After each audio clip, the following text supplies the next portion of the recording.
Welcome to Eerie Tales for Restful Sleep, where soothing rain meets gentle horror for peaceful nights. Subscribe, like, comment, and share to join our brave night owl community. Sleep tight, if you dare. What would you do if you realized you weren't alone in your own home? Not just a feeling, but a certainty that something else was there. Something you couldn't see, but could sense in every shadow, every creak, every breath of cold air that shouldn't have been there. Some people say it's just nerves or the mind playing tricks, but what if it is? I never thought I'd be the kind of person to run from my own life, but that's exactly what I did. I was tired of the city, tired of the endless noise, tired of the routine that made every day feel like a copy of the last. I needed to get away, to find some place where I could hear myself think. That's how I ended up scrolling through endless online listings, looking for a place that promised peace and quiet. That's when I found it, a small, isolated house deep in the countryside surrounded by nothing but trees and overgrown grass. The ad promised privacy, no neighbors for miles, and a week of absolute solitude. The photos showed a single-story house, faded paint, a sagging roof, and windows that looked out onto a sea of green. It looked perfect, or at least it looked like the kind of place where nothing could bother me. I booked it without telling many people. Maybe I wanted to disappear for a while, or maybe I just didn't want anyone to know how desperate I was for silence. I packed my car with the basics, clothes, groceries, a few books, and my old flashlight just in case. The drive out was long, the roads narrowing as the city faded behind me. By the time I reached the dirt and gravel driveway, the sun was already dipping low, painting the sky in streaks of orange and purple. The house appeared ahead, half hidden by clusters of trees. The air smelled like damp earth and pine needles, and the only sound was the crunch of stones under my tires. I stepped out of the car and felt a chill, even though the day was still warm. The porch was covered in a thin layer of leaves, and the windows were dusty, reflecting the last light of the day. I looked around, half expecting to see someone, maybe the owner, maybe a neighbor, but there was nobody. Just silence, broken only by the occasional breeze rustling through the branches. I told myself this was what I wanted. I told myself I was lucky to have found a place so untouched, so far from everything. Inside, the house was old but clean enough. The living room was small, with a wooden table and 2 chairs, a faded couch, and a single lamp that cast a weak yellow glow. The kitchen was modest, with a stove that looked like it hadn't been used in years. There was one bedroom at the back and a bathroom next to it. The floor creaked with every step, and the walls had faint stains, as if someone had tried to scrub them clean but gave up halfway. There was no TV, and the only radio was broken, its dial stuck between stations. The ad had promised basic amenities, and that's exactly what I got. I unpacked, made a quick dinner, and sat at the table with a book. The quiet was almost overwhelming. Every sound seemed amplified, the ticking of my watch, the hum of the fridge, the occasional crack from the wooden beams overhead. I kept hearing scurrying in the walls, probably mice, but I tried not to think about it. I told myself it was just an old house, settling into the night. After midnight, I locked the front door, turned off the lights, and crawled into bed. The mattress was thin, the sheets scratchy, but I was too tired to care. I woke up at dawn to the sound of footsteps outside my window, slow, deliberate, as if someone was walking right along the wall of the bedroom. At first, I thought I was dreaming. I held my breath, listening. The footsteps stopped right outside the window. Then nothing, just silence. My heart was pounding so hard I could barely hear anything else. I got out of bed, grabbed my flashlight, and went to the window. There was no one there. I looked at the ground, just my own footprints from the day before. No fresh tracks, no sign of an animal. Still, I couldn't shake the feeling that I wasn't alone. I spent the day exploring the property, trying to convince myself that I was just being paranoid. I walked around the back where I found an old well, covered by a wooden lid, and a small barn or storage shed about 50 yards away. The barn looked like it was falling apart, the door held shut by a rusted lock. I tried to peek inside through a crack, but it was too dark to see anything. I shrugged it off and headed back to the house, telling myself I'd come out here for peace, not ghost stories. but the feeling of being watched never left. Every time I turned a corner, every time I walked around the side of the house, I expected to see someone standing there. But there was nothing. That evening, I lit a few candles because the overhead lights kept flickering. The electricity felt unreliable, the bulbs dim and unsteady. I sat in the living room trying to read when I heard a thump in the hallway. It sounded like someone had dropped a heavy object on the floor. I jumped up, heart racing, and stepped into the hallway. My palms were sweaty as I turned on the flashlight and scanned the floor. Nothing was out of place. I opened the bathroom door, empty. I opened the bedroom door, everything looked normal. I walked back to the living room, feeling my pulse in my ears. Then I heard it again. Another thump, this time from the kitchen. I ran over, flicking on every light I could find. Nothing had moved. The stove was off, the cabinets were closed, the back door was shut. I checked the lock on the front door, still secure. I felt silly, but I couldn't calm down. I told myself it was just the house settling, but the sound was too heavy, too real. It was like someone dropping a rock on the floor, not just wood shifting in the night. I tried to ignore it. I got ready for bed, hoping the next day would be better. But that night I woke up again, not to footsteps, but to kind of whispering. It wasn't words I recognized, just a low, constant sound, almost like a chant. My throat went dry and I could feel sweat trickling down the sides of my face. I reached for the flashlight but froze. I didn't want to turn it on and risk seeing something I couldn't handle. I stayed still for a full minute, focusing on that sound. Then just as suddenly as it started, it stopped. Silence. I got up, turned on the bedroom light, and looked around. Everything was normal, but I felt a strong urge to leave. I told myself it was just the wind, maybe the trees outside creating a strange effect. I took a few deep breaths, walked around the house, and finally went back to bed. I didn't sleep much after that. The next morning, I decided to search the property more thoroughly. I found a rusted crowbar by the house and used it to pry open the lock on the barn. Inside, it was dark and smelled like mold. There were a few old pieces of furniture, a busted dresser, and some shelves with dusty mason jars.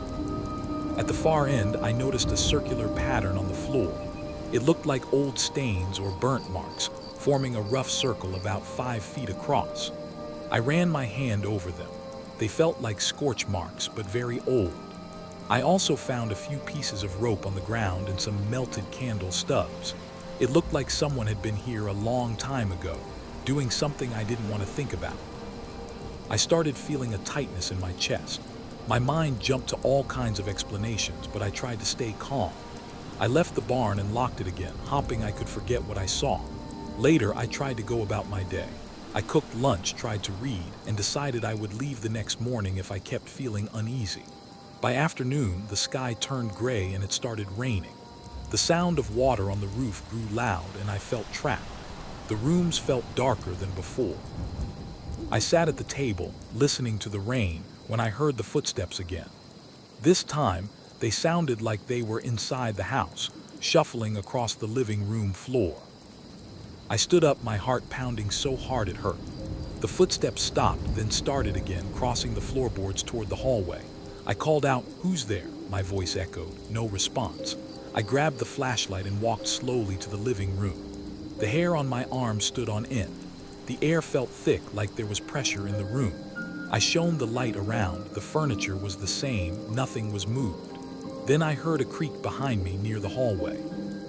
I spun around and the light illuminated a faint shape by the wall. It seemed to flicker for a second, like a shadow that wasn't supposed to be there. I stumbled backward, almost dropping the flashlight. By the time I steadied myself, the shape was gone. I felt a surge of adrenaline, my legs weak. I walked to the wall where I saw it. There was nothing except a faint impression on the wood, like a smudge. I touched it. It was cold. I yanked my hand back. That night I had trouble falling asleep. My entire body was tense and I kept expecting those footsteps or whispers.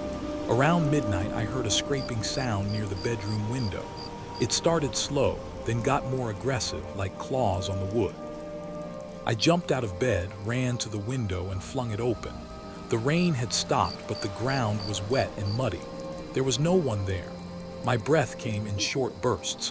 I slammed the window shut and locked it. Then I heard something in the hallway again. I marched out of the bedroom with the flashlight.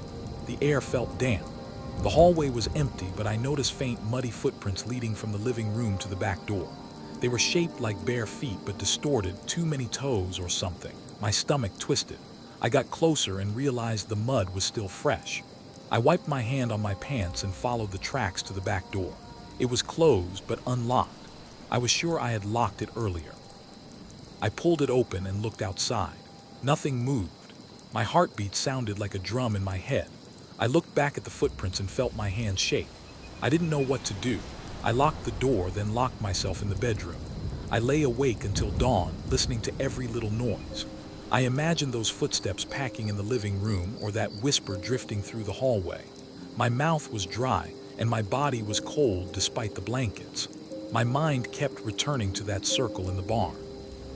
It felt connected to what I was experiencing, but I couldn't piece it together. All I knew was something was off, and I wasn't alone in that house. When the sun finally rose, I grabbed my keys and started packing my things. I planned to leave as soon as possible. As I stuffed my clothes into a bag, I heard movement in the living room again.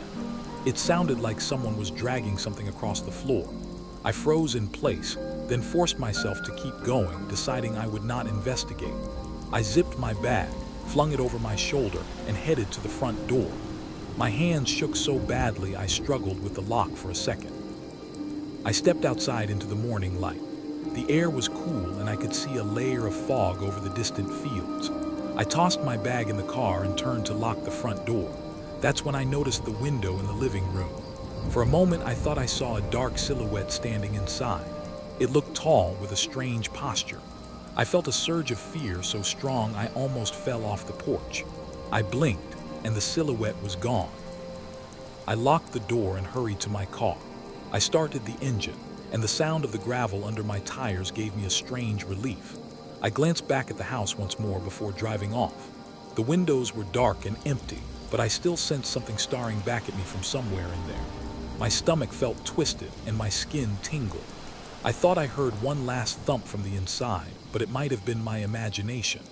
I drove away, keeping my eyes on the rearview mirror for a while. I expected to see some figure on the porch or near the road, but nothing appeared. The drive back to my usual life took a couple of hours. My mind was racing the entire time. I kept replaying those footsteps, that whisper, those strange footprints, and that smudge on the wall. Every bump on the road made me jump. When I finally reached my apartment, I dropped my stuff by the door and just stood there, trying to catch my breath. I felt drained, like I hadn't slept in days. My body was tense, and I couldn't shake the feeling that something had followed me. I locked every window and door, drew the curtains, and sat on the couch, staring at the ceiling. My breathing was shallow, and my hands were clammy. I haven't gone back to that place. I haven't called the owner or complained. I told a friend that it was too creepy, and that was it. He laughed it off, saying old houses always have weird noises. I only told him about the footsteps, not the shadows or the footprints. I'm not sure I want anyone to know the full story. Talking about it makes me feel like it could come back. Even now, I get uneasy at night. Sometimes I hear strange creaks in my own apartment. I know it's probably just the pipes or the neighbors, but it reminds me of those days in that old house, of that bizarre tension in the air. I told myself I was going out there for peace, but I found the opposite. I can't say what really happened or if it was all in my head. All I know is I heard those steps, I saw those shadows, and I found those marks in the barn. That's enough to keep me away. I wanted solitude, but I got something else, and I'm not sure I'll ever really forget it. What if the place you moved to for a fresh start turned out to be the one place you could never truly escape? What if the shadows outside your window weren't just tricks of the light, but something, or someone, waiting for you to notice them? Some people say the city never sleeps, but for some, it's what's awake that keeps them up at night. I moved into my new apartment with the kind of hope that only comes after a long stretch of bad luck. I'd lost my last job, my last relationship, and most of my patience for the city's endless noise. When I found the listing for a top-floor apartment in an old building, I thought it was a sign. The rent was cheap, the ceilings were high, and the subway was just a block away. The landlord barely spoke, but I didn't care. I just wanted a place to start over, somewhere I could breathe without feeling like the walls were closing in. The building was old, older than most on the block. The paint in the hallways was chipped, the elevator rattled, and the door to my place stuck every time I tried to open it. There was a musty smell in the corridor, like damp newspapers and stale air, but the apartment itself felt like a blank slate. One big window overlooked a narrow street, and at night, I could see the lights in the windows across from mine. If I leaned out, I could just make out the rooftops and the flicker of neon signs from the next block over. It wasn't much of a view, but it was mine. The first night was quiet. I fell asleep on the couch, too tired to finish unpacking. The city's noise faded into the background, replaced by the hum of the fridge and the occasional creak from the floorboards. I woke up once to the sound of rain pounding on the roof, but I drifted back to sleep, comforted by the thought that I was finally alone. But the second night was different. I was sitting on the floor unpacking books when I noticed a faint reflection in the window. At first, I thought it was just my own shadow or maybe the glow from a streetlight. But the shape moved slowly, deliberately, in a way that didn't match my movements or the flicker of the lights outside. I stood up, heart pounding, and took a few steps closer. I stared at the glass, trying to convince myself it was nothing. But I saw it, the outline of a head and shoulders, as if someone was standing on the other side of the window looking in. The window was several stories above the ground. There was no fire escape, no balcony, no ledge wide enough for anyone to stand on. I walked right up to the glass, my nose inches from it, but the shape melted away as if it had never been there. The moment it vanished, I heard a soft creak behind me like a floorboard shifting. I spun around, but there was no one in the room. That was the first time I felt a heavy sense of unease. My arms went cold and I realized I was holding my breath. I tried to tell myself it was just a trick of the light, but my gut told me something else was going on. I double-checked the locks on my door, made sure the chain was in place, and sat on the couch, wide awake until the storm passed. Eventually, I fell asleep with the TV on, the blue light flickering across the walls. Over the next few days, I tried to focus on settling in. I hammered nails into the walls to hang pictures, assembled a cheap dining table, and tried not to think about that shape in the window. But every time I walked through the living room at night, I'd glance over at the glass. Sometimes, I caught a flicker of movement in my peripheral vision, like something darting away the second I looked. It happened a few times, never for more than a second, but it was enough to make me feel jumpy, even in broad daylight. My coffee intake doubled. I told myself it was just stress from the move, but the feeling kept growing, especially when the weather got bad. Whenever a storm rolled in, I'd hear soft footsteps around the apartment. They sounded distant, as though they were coming from the walls. The building was old, so I tried to blame the noises on the pipes or the wind hitting the exterior. But the footsteps had a distinct rhythm, like someone taking careful steps. They always seemed to stop whenever I approached a certain area. One evening, I heard them in the hallway by my bedroom. I rushed over and flicked on the light, but I only saw the bare floor and my half-open closet. The air felt colder there, and I got goosebumps on my forearms. I started sleeping with a small lamp on. It made me feel less tense, but I still woke up to every little creak. I tried wearing earplugs, but I couldn't stand the silence. The more I tried to ignore the sounds, the more they seemed to taunt me. If the night was calm, I barely noticed anything. But on stormy nights, I sensed something moving around the apartment. The floor would give a tiny squeak, or I'd hear a faint rustling sound near the living room. I would hold my breath, hands clenching the sheets, waiting to see if the footsteps returned. Sometimes, they stopped right outside my bedroom door like someone was standing there. Then nothing. One weekend, I decided to check the building records at the local library. I didn't want to feed my imagination, but I felt an urge to see if there was some explanation. I found a small section about the neighborhood's older buildings. Mine was constructed in the 1920s and had changed owners many times. The records didn't show any major disasters, No fires, no deaths, nothing that would explain what I was experiencing. There were some vague mentions of renovations, but nothing about my specific apartment.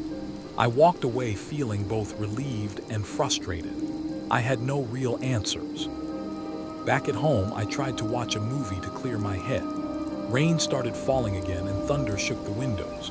I stood up to close the curtains because the wind was blowing water inside. That's when I saw it again, the dark silhouette at the window. It looked clearer this time, roughly my height, standing still. My entire body tensed up, my pulse pounded, and I felt a sudden jolt of panic. I stepped forward and the shape moved slightly, like it turned its head to one side. I froze, my breath stuck in my throat. Then, in a burst of desperation, I lunged at the window, pressing my palms to the glass. The shape vanished the instant my hands touched the cold surface. Outside, I saw only sheets of rain and the faint outlines of the neighboring buildings. My reflection in the glass looked pale. I stepped back, feeling shaky and upset. I didn't sleep much that night. Around 2 a.m., I heard those quiet footsteps again, this time in the living room. I crept out of bed and inched down the hallway. The hair on my arm stood up as I got closer. The room was dark. Lightning flashed and I thought I saw a figure standing by the couch. I gasped and my mind went blank. I flipped the wall switch, but the shape was gone. I listened for any sound, but I only heard my own breathing. I could feel my heart thumping. I stood there for a long time, not moving. In the morning, I felt exhausted and decided to talk to the landlord. He was in his cramped office on the ground floor. He listened to my questions without much expression on his face. I asked if there were any complaints from past tenants about strange noises or anything unusual in my apartment. He shrugged and said people come and go. He hadn't heard anything specific about the top floor. He seemed uncomfortable with my curiosity, like he wanted me to drop the subject. So I left. At work, I couldn't focus. Every loud noise made me jump. My boss asked if I was feeling sick. I said I was just tired. On my way home, I kept wishing the sky would stay clear, but the forecast said more storms. I got to my apartment, dropped my jacket on a chair, and went straight to the window. The sky was darkening and the wind was picking up. I closed the drapes right away, hoping that would keep the shape from appearing. But around 9 p.m., I heard those footsteps again.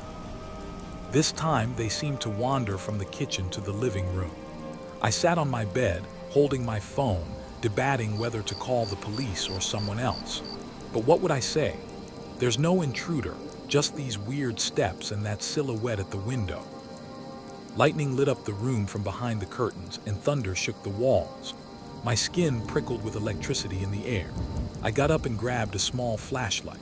I walked slowly toward the living room, my socks silent against the hardwood floor. Each step felt heavier than the last. My mouth was dry and I swallowed hard. I reached the living room doorway and stopped. The curtains were still drawn, but I could see a faint outline of something standing behind the fabric. It looked like a tall figure. I aimed the flashlight at it, my hand trembling so the beam wobbled across the curtain. I thought I heard a soft sigh, like an exhale.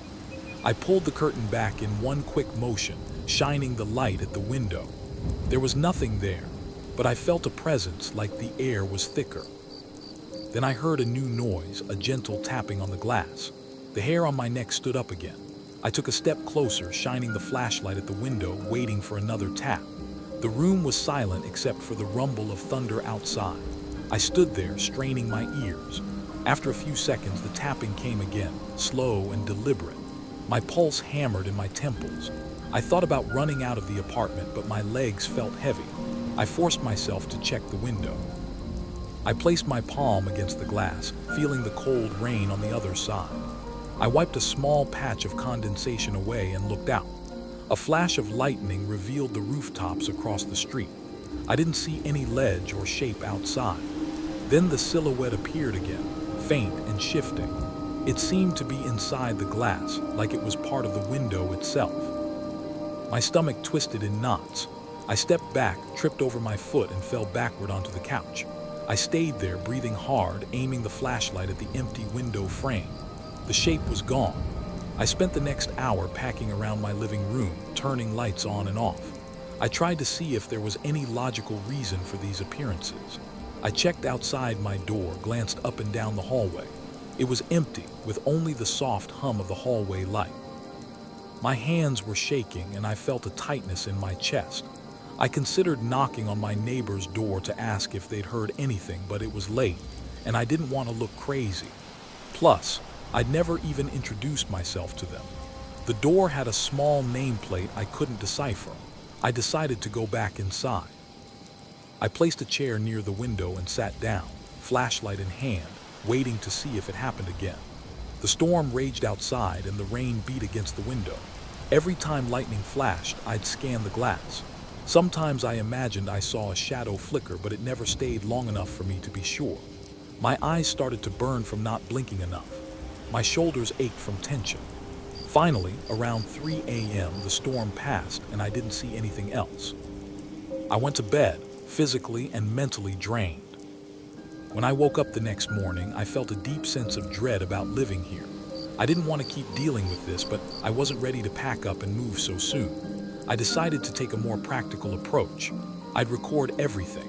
I set up my phone on a small tripod, aimed at the window. I downloaded an app that could record continuously while I slept.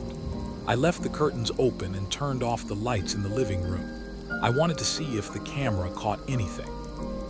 That night was calm, no rain. I still heard an occasional soft creak, but nothing loud. When I reviewed the footage in the morning, I didn't see a single unexplained shadow or movement. The window stayed empty. A few days later, the forecast predicted another storm. I felt my body tense up as the sky turned gray in the late afternoon. I set up my phone again, pressed record, and decided to leave the apartment for a while. I went to a nearby diner for coffee, trying to distract myself. Thunder rolled in the distance, and I felt the vibration in my chest. After about 2 hours, I forced myself to go back. The wind was strong, and I had to fight the heavy front door of the building to get inside. I rode the old elevator up, my stomach churning. In my apartment, the lights were off. I walked to the living room with my phone's flashlight. The tripod was still there, recording. I stopped the recording and played it back, speeding through the footage until I reached the part where the storm hit. I saw a few flashes of lightning through the window. The apartment was dark. Then during one bright flash, I saw a shape in the recording, a clear silhouette. It stood by the window, arms at its sides. My stomach dropped, my mouth went dry. On the video, the silhouette moved, gliding away from the glass. I listened closely through my phone speakers. I heard soft footsteps. The audio picked up a few creaks and taps. Then the silhouette came back into frame like it was packing. My entire body stiffened. I turned the video off and deleted it. I couldn't watch anymore. My hand was shaking so badly, I almost dropped my phone. Now I'm just sitting here, writing down what happened. I'm in the same living room, the same window not far from me. I feel like I'm being watched, but I don't see anything in the glass at the moment. The rain has tapered off to a light drizzle. I keep thinking about the soft footsteps, the way the figure appears and disappears. I don't know what it is or why it's here. My chest feels tight, and I keep looking over my shoulder, expecting to see movement. I'm starting to consider looking for another place, but I wonder if I'll ever really leave this behind. Maybe I'll call the landlord one more time in the morning. Maybe I'll look for a new apartment next week. Right now, I'm too anxious to do anything. I'm just waiting for dawn, hoping that once the sun comes up, these things will stop. All I know is that I'm not sleeping tonight, and I'm not opening that window again. There are cities that never make the news, places that seem ordinary on the surface but are thick with stories whispered in the dark. Some say these stories are just urban legends, the kind that get passed around to scare newcomers. But what if the rumors are true? What if the city itself is hiding something, and you only notice it when you're alone, far from home, and the sun has gone down? I arrived in that old city with a restless energy in my chest, the kind that comes from too many nights spent awake, scrolling through stories about haunted places and unsolved mysteries. I'd heard rumors about this city, about its dark alleys, its silent corners, and the strange sounds that echoed at night. I was curious, but I didn't expect anything to scare me. I traveled a lot, heard my share of wild stories, and most of them turned out to be exaggerations or pranks. This time, though, I felt a twitch in my stomach when I got off the bus. The air smelled stale and the buildings looked worn, their facades faded by time and weather.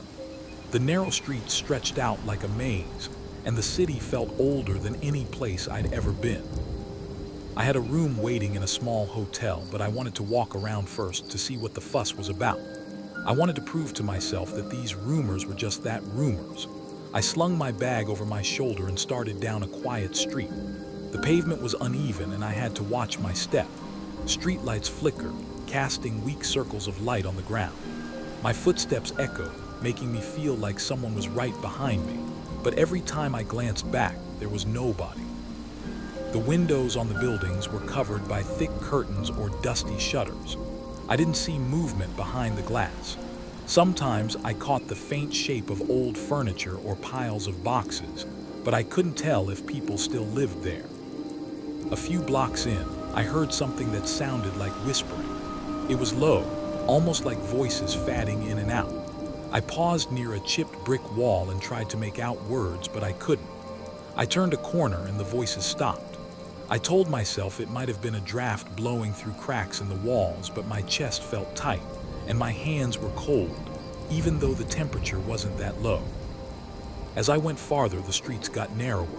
The lamps on the walls flickered more often, and in some stretches I only had the moonlight to guide me.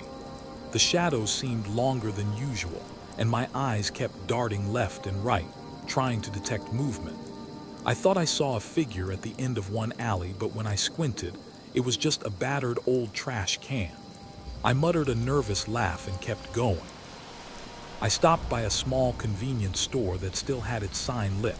I pushed the door open, and the inside smelled like dusty shelves and overripe fruit. A single fluorescent light buzzed overhead. The man at the counter looked bored. He greeted me with a nod and went back to staring at a small TV in the corner. I asked him about the rumors, if there were any real stories behind the whispers and the shadows. He shrugged and said people in town like to scare outsiders. He also said some spots were genuinely strange, but he didn't elaborate. When I pressed for details, he just shook his head and told me to be careful at night. He said I should keep an eye on the corners and watch my back. I bought a bottle of water and stepped outside again. The night felt heavier now. I heard distant footsteps echo on the pavement, but I couldn't see anyone else around. I noticed the time on my phone. It was close to midnight. I decided to head back to my hotel. The manager had given me directions earlier. I followed the main road, then cut through a side street. It was dimly lit, and I felt an odd pressure in my chest again. My ears picked up faint tapping. It sounded like nails on concrete. I glanced down, thinking it might be a stray cat, but I saw nothing. The tapping faded, and I forced myself to keep walking. I reached an intersection with no streetlights. The buildings on both sides were boarded up, the bricks stained with some kind of dark residue. My phone flashlight gave me a narrow beam of light in front of me. When I shined it around, I saw graffiti on the walls. It didn't look fresh. It was an odd symbol, a circle with lines running through it. I stared at it, feeling a tingling in the back of my neck. Then I heard a soft scraping sound behind me. I spun around, my heart pounding. I felt my chest clench and my throat went dry. There was only darkness. I aimed the flashlight, but I didn't see anyone. The scraping sound stopped. I paused, listening for more, but the air was silent. My heartbeat echoed in my ears. I thought about going back to a better lit street, but I wanted to reach the hotel as soon as possible. I convinced myself I was just jumpy. I walked forward, stepping quickly. I turned another corner and spotted the sign for the hotel in the distance, a flickering neon sign that read Hotel Nord. Relief washed over me. I heard a new set of footsteps that sounded close. I didn't see anyone around, though. The footsteps seemed to match my pace. When I slowed, they slowed. When I stopped, I heard them stop. The hair on my arm stood up. I felt a rush of adrenaline and my muscles tensed. I wanted to sprint to the hotel door, but I kept my composure. I forced myself to move at a steady pace. When I finally reached the front door, I felt a presence at my back. My skin prickled and the hairs on my neck stiffened. I threw a quick glance over my shoulder. The street was empty. No one was there. I rushed inside, letting the door close behind me. The lobby was dimly lit by a single lamp on a worn-out table. The clerk, an older man in a wrinkled shirt, handed me my key without much conversation. I didn't ask him any questions. I wanted to get to my room and lock the door. My room was on the 3rd floor. The hallway smelled like mildew and the old carpet under my shoes felt damp in spots. The lights overhead flickered. I found my room number, pushed the key into the lock, and entered. The room was small, a single bed, a small table, and a closet. The walls had peeling wallpaper. The window overlooked a dark alley. I could see a street lamp flickering outside. I heard a faint buzzing sound from the ceiling fan. The bed creaked when I sat on it, and I realized how tense my shoulders felt. I set my bag down, drank some water, and tried to settle in. My heart was still beating fast. I looked at my phone, but the battery was nearly dead. I plugged it into the wall outlet near the bed, then lay down, still fully dressed, and stared at the ceiling. I heard a distant thump. It might have been pipes rattling or someone closing a door down the hall. I closed my eyes and forced my breathing to slow. For a few minutes, everything was quiet. I woke up at some point with a start. The room was dark and the lamp was off. The ceiling fan was still humming. I wasn't sure what had startled me, but I felt that same prickling sensation along my arms. My mouth felt dry. I reached for the bedside table to turn on the lamp. My hand fumbled and I almost knocked it over. The light came on and I looked around. The door was still locked. The window was closed, but I heard a soft scraping sound coming from the hallway. I got up and pressed my ear against the door. The sound was like something light dragging across the floor. It came and went in short bursts. My first instinct was to ignore it and go back to bed, but my curiosity got the better of me. I opened the door a crack and peeked out. The hallway was dark except for a faint glow from the emergency exit sign at the far end. I saw nothing out of the ordinary, but the sound was louder now.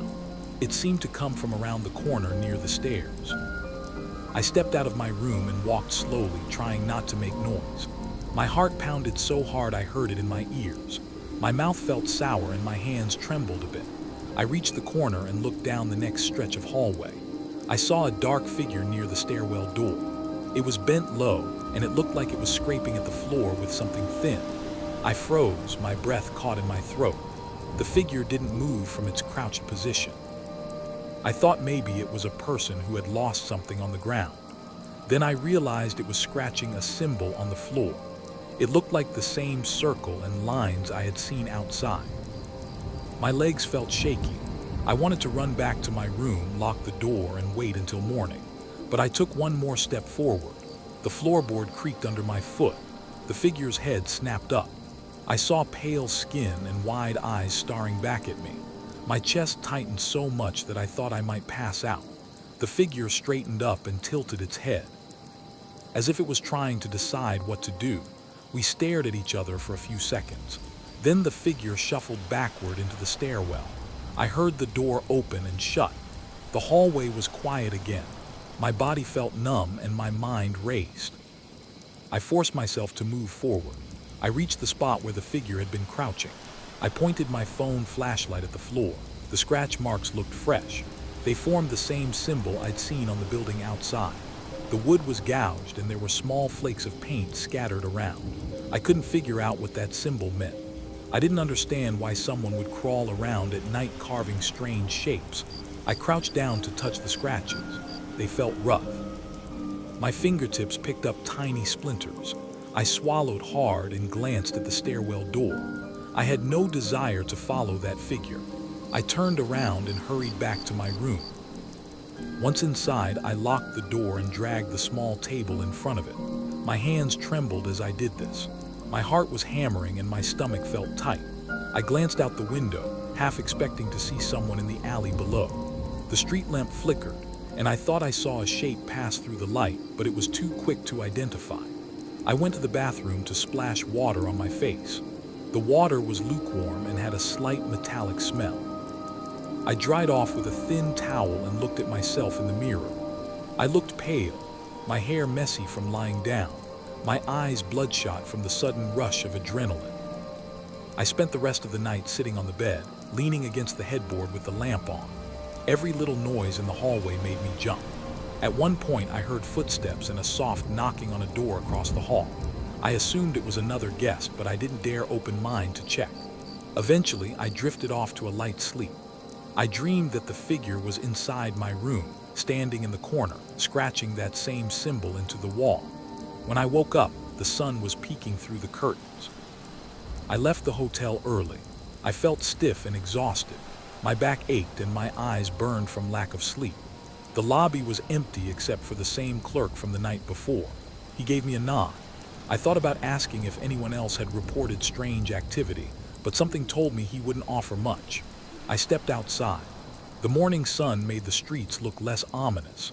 I could see the cracks in the asphalt and the peeling paint on the buildings more clearly.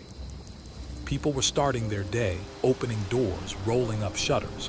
I even saw a few stray cats wandering around. Nobody seemed worried.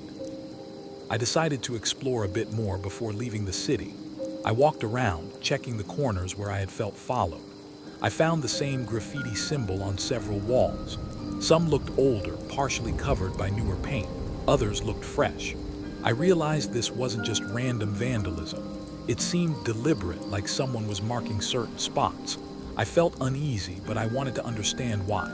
I kept moving, hopping to find someone who could give me a straight answer. At one point, I passed by a narrow doorway that led to a basement-level shop. It looked abandoned. The door was ajar, and I saw an empty counter inside. I heard faint dripping sounds like water leaking from a pipe. The smell of damp concrete filled the air. I felt drawn to it for some reason. I stepped inside, shining my phone flashlight around. The walls had cracks and the floor was dusty. The drip came from a rusty pipe near the back wall. When I turned my flashlight toward the corner, I saw more of those symbols scratched into the concrete. This time, there were at least 5 of them in a row. The sight made my skin crawl. I felt a wave of nausea and stumbled back toward the door. I didn't want to linger there. As I stepped out, I saw a shadow pass by the entrance. I hurried up the small flight of stairs and out into the street.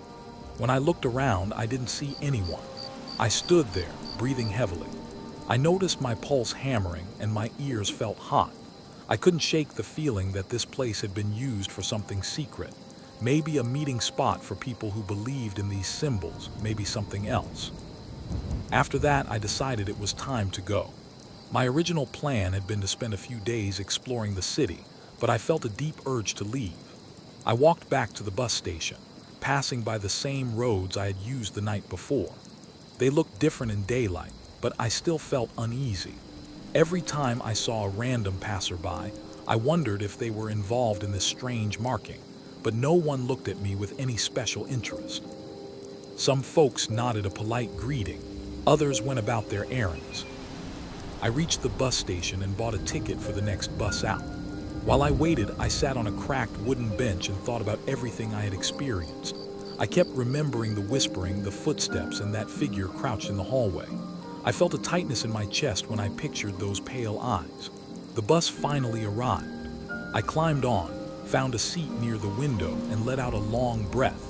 As the bus pulled away, I glanced back at the city streets.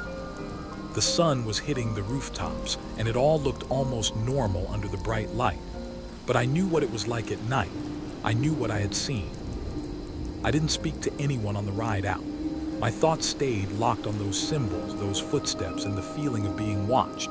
I kept looking at my phone, checking for messages or signs of normalcy, but I couldn't get the images out of my head. When we finally got on the main road, I felt a small surge of relief. My body relaxed a bit, and I realized I was covered in sweat. My clothes clung to my skin, and my legs felt sore from all the tension. The bus rattled along, and I closed my eyes, trying to block out the memories. I never learned the true meaning of those symbols. I never found out who that figure was. Part of me wanted to know, but a bigger part of me was happy to leave it behind. I think about it sometimes, especially late at night when I can't sleep. I remember the crunch of gravel under my feet and that faint whisper in the alley. I remember the hallway in the hotel and the sound of something scraping the floor. Sometimes I wonder if I should have gone back to investigate more, but then I feel a chill in my body and realize I made the right call. I walked away, and I'm still here to tell the story. That's enough for me. Some people think that the suburbs are safe. They imagine quiet streets, friendly neighbors, and houses that all look the same, places where nothing ever happens. But sometimes, the most ordinary homes can hide the most extraordinary secrets. Sometimes, the things that haunt us don't care about city limits or white picket fences. Sometimes, they follow us wherever we go. I moved into that house because it looked solid and quiet. I wanted a place where I could work without distractions, a place where I could finally get some rest. I'd grown tired of big city noise, of sirens and shouting and the constant hum of traffic outside my window. This property seemed like a fresh start. There was nothing flashy about it, just a single-story layout with a small front yard, a garage, and a decent backyard. The real estate agent gave me a brief tour. Everything felt normal. The doors opened and closed without a problem. The walls were free of cracks and the roof looked stable. I didn't see any signs of leaks or mold. The floors didn't creak much and the paint looked fresh. I felt confident I was making the right choice. On the first day, I unpacked my boxes and organized my furniture. My bed sat in the main bedroom, right next to a window that faced the backyard fence. The living room had enough space for my couch and a small TV stand. The kitchen connected to the living room and the stove worked fine. During my first night there, I tested the lights. All the bulbs turned on without any flicker. Everything was clean. I remember breathing deeply and thinking I had done well. I told myself that this was a place where I could keep everything in order. I liked the idea of having a routine. I liked that I wouldn't have to deal with constant traffic outside my window. For a couple of days, it felt good. I woke up, showered, ate breakfast, and did some remote work in the living room. After lunch, I took a short walk around the neighborhood. The houses on my street were spaced out, so I didn't see many people. A few neighbors waved at me, but we didn't stop to talk. The place felt quiet, which I appreciated. In the evenings, I watched TV, read, or organized my stuff.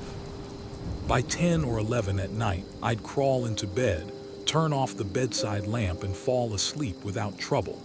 The house seemed to stay dark, and I rarely heard anything except the distant hum of the fridge. I liked that. On the fourth night, I woke up to a faint sound coming from the kitchen. At first, I thought it was just the fridge cycling. Then I realized it didn't sound like a machine. It was more like a slow tapping, like someone knocking softly against a wall. I stayed in bed and tried to tell myself it was the plumbing or maybe pipes expanding, but it continued for about 10 seconds. Then it stopped. I didn't want to get up right then, so I forced myself to lie still and see if it returned. It didn't. The rest of the night passed quietly. I managed to fall back asleep, although I felt a bit uneasy. The next morning, I walked into the kitchen and stood there for a minute. I tapped on the walls, trying to figure out if there was a hollow spot or some weird resonance that might explain the noise. Nothing seemed unusual. I opened cabinets, shook them a bit, tested drawers, checked the back door. Everything looked solid. I felt a slight tension in my stomach, but I told myself it was just typical house noises. Old houses do that sometimes, even if they look well maintained. That night I stayed up later than usual. I wanted to see if it would happen again. Around midnight, I turned off the TV and sat in the dark living room. The only light came from a small lamp I had left on in the hall. I didn't want to sit there in total darkness. My heart was beating faster than normal. My body felt tense, like I was waiting for something to jump out. After about an hour, nothing happened, so I turned in. But as soon as I lay in bed, I heard a soft creak in the hallway. It sounded like a footstep on a wooden plank. The hallway had the same tiles as the rest of the house, so I couldn't understand why it made a creaking noise. It happened once, then silence. I opened my bedroom door and peeked out. The hallway looked empty. I flipped on the light. I saw nothing. I turned the light off and went back to bed, telling myself it was just an old board settling. The next few days were quiet again. No strange sounds, no tapping, no creaks. I found myself checking doors and windows more often. I'd lock everything in the evening, then double check. In the back of my mind, I wondered if someone was trying to break in.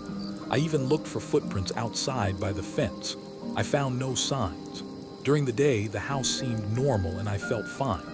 My work got done and I watched some shows on my laptop. But at night, I felt my pulse rise every time I turned off the lights. I started leaving a couple of lamps on in different rooms. One night, about a week after I moved in, I noticed a faint rustling sound in the backyard while I was brushing my teeth. My bathroom window faces that area. I shut the water off and listened. It sounded like someone slowly pushing branches aside. My backyard doesn't have big trees, just a few shrubs near the fence. I walked to the living room, made sure the back door was locked, and then switched off the inside light so I could see better into the yard. When I looked through the window, I saw movement near the fence line. It looked like a shadow bending down. My heart pounded in my ears. I couldn't tell if it was a person or an animal. I stepped closer to the window and the shape shifted. It seemed tall. I couldn't see details, but it was definitely bigger than a cat or a raccoon. I stayed still and tried not to make any noise. After a few seconds, I heard a soft scraping sound along the fence. Then that shape disappeared. I stood there unsure of what to do. I didn't want to open the door and confront whoever or whatever was out there. I thought about calling the police, but I didn't have a clear description. They would probably do a quick drive-by and find nothing. Eventually, I decided to check the backyard with a flashlight. My legs felt shaky, but I didn't want to lie awake all night guessing. I grabbed my heaviest flashlight and unlocked the back door. I stepped outside and the cold air hit me. The yard was dark and the only light came from the neighbor's porch light, which barely reached over the fence. I swept the flashlight beam around the grass and the shrubs. Nothing moved. I walked over to the fence where I had seen the silhouette. I didn't find footprints, but I noticed a few bent branches. I stood there for a moment, listening. The night was silent. I went back inside and locked the door. From that point on, I felt a constant tension whenever the sun went down. I tried to keep a normal schedule, but my body refused to relax at night. I started to lose sleep. My eyes stung in the morning and my head felt heavy. I jumped at small noises, like the ice maker clicking in the freezer. I found myself turning around whenever I walked through a dark room, expecting to see someone. I didn't tell anyone about it because I didn't have a good explanation. I just felt uneasy. A few nights later, I woke up from a light sleep. My body was covered in sweat. I looked at the clock. It was 3:20 a.m. I heard a faint scratching sound coming from the closet in the hallway. My bedroom door was half open and the closet door was closed, but I could see its outline in the darkness. The scratch came again, steady, like someone trying to open a locked door with something sharp. I didn't want to move. My heart thumped so hard I could feel it in my ears. My mouth went dry. I forced myself to sit up and I reached for the small baseball bat I keep near the bed. The scratching stopped. I stayed there, gripping the bat. A few seconds later, something rattled inside the closet like a hanger being pushed aside. I got up very slowly, stepped into the hallway, and turned on the light. The closet door was still shut. I opened it fast, ready to swing if something jumped out. There was nothing there. The coats and shirts were still on their hangers. The floor was empty. I ran my hand along the back wall. It felt cold but solid. I stood there trying to calm down. Then I noticed a faint smell in the closet like damp wood. I couldn't figure it out. I never noticed that smell before. I checked my attic hatch, worried something might be inside the house. The hatch was closed. There were no signs of entry. I closed the closet door and went back to bed, but I couldn't sleep. I just stared at the ceiling, listening for any sound. Over the next few days, I tried to keep my mind occupied. I worked longer hours. I started going to the gym in the evenings to burn off stress. I tried to convince myself I was overreacting. Maybe I was just anxious from the move. Maybe small house noises felt bigger because I was alone. But every night something new happened. Sometimes it was a creak in the living room. Other times I'd hear a door handle jiggle, but when I checked, the handle was still.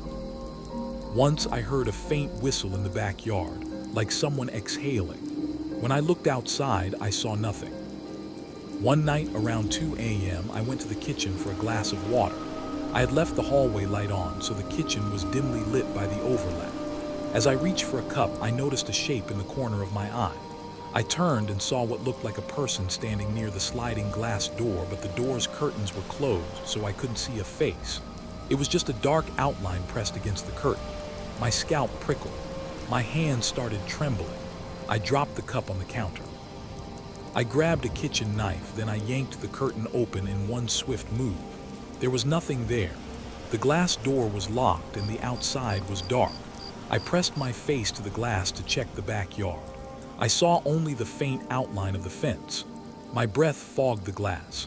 I had felt a presence, but no one was there. After that, I started leaving more lights on around the house.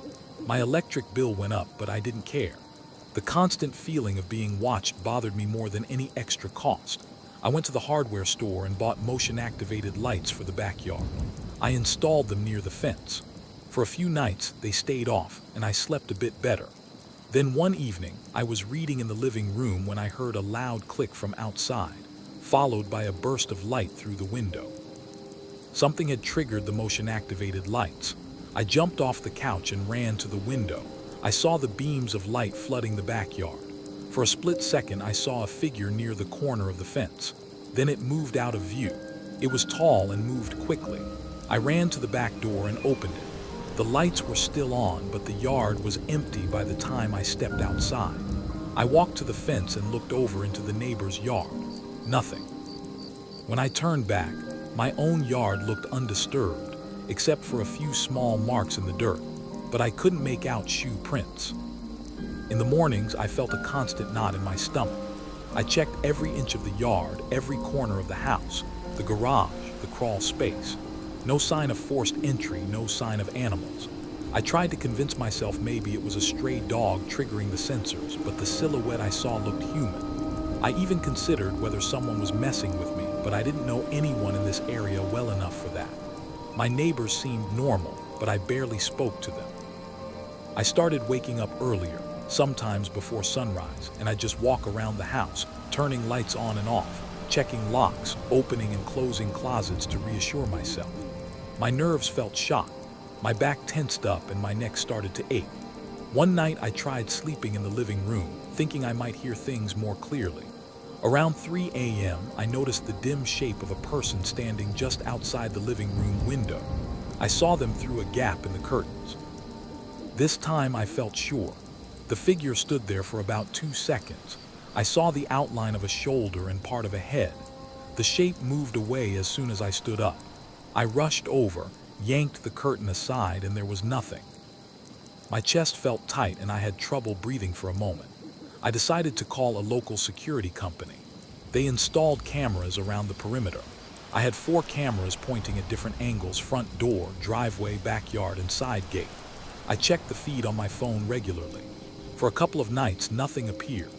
Then one afternoon, I looked through the recorded footage from the previous night. Around 2:15 a.m., the backyard camera caught a dark figure moving near the fence. The figure paused and looked toward the house. I couldn't see a face because it was all shadows. Then it slipped away. My mind raced. I replayed the video multiple times. I called the police and showed them the footage, but it was grainy. The officer said he'd file a report and suggested I keep the cameras running. Now I still live here, but my routine has changed. I don't sleep well.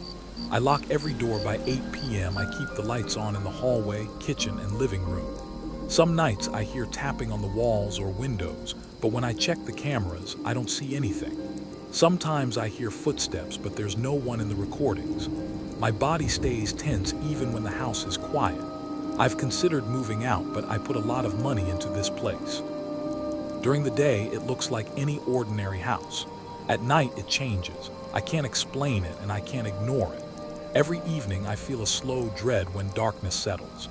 The noises begin. Sometimes they're faint, sometimes louder. The cameras occasionally catch a quick movement, but I never get a clear look. The police have been here a few times and they tell me they don't see evidence of a break-in. I think they believe I'm imagining things. I know what I've seen. I know what I've heard, but I can't prove it in a way that makes sense. I've tried sleeping pills, but they only make me groggy. I've tried ignoring the sensations, but then I hear a shuffle in the hallway or I see a shape near the fence. And my heart races all over again. That's the state of my life now. I moved here to find some peace, but I only found questions. Every night I wonder what I'll see or hear. I wonder who or what is out there or maybe inside.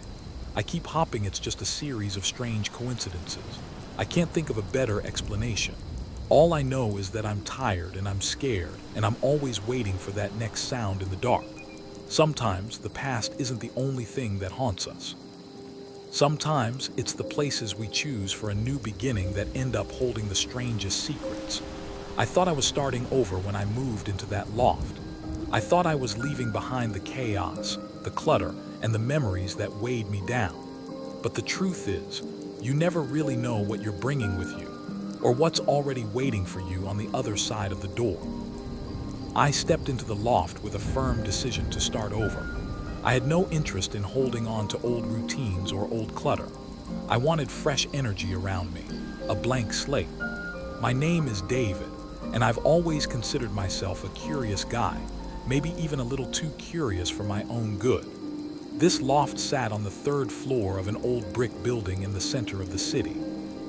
I chose it because it looked simple. One large open room, a bathroom off to the side, and tall windows facing the street. When I first walked in, I noticed the worn-out hardwood floors and the exposed pipes overhead. There was a faint layer of dust on the window sills, and I felt a slight chill in the air. That chill made me hesitate, but I signed the lease anyway. I told myself I was leaving behind the chaos of my previous life. I wasn't even sure what that chaos included anymore, just that it felt heavy and confusing. This loft was supposed to be my reset button.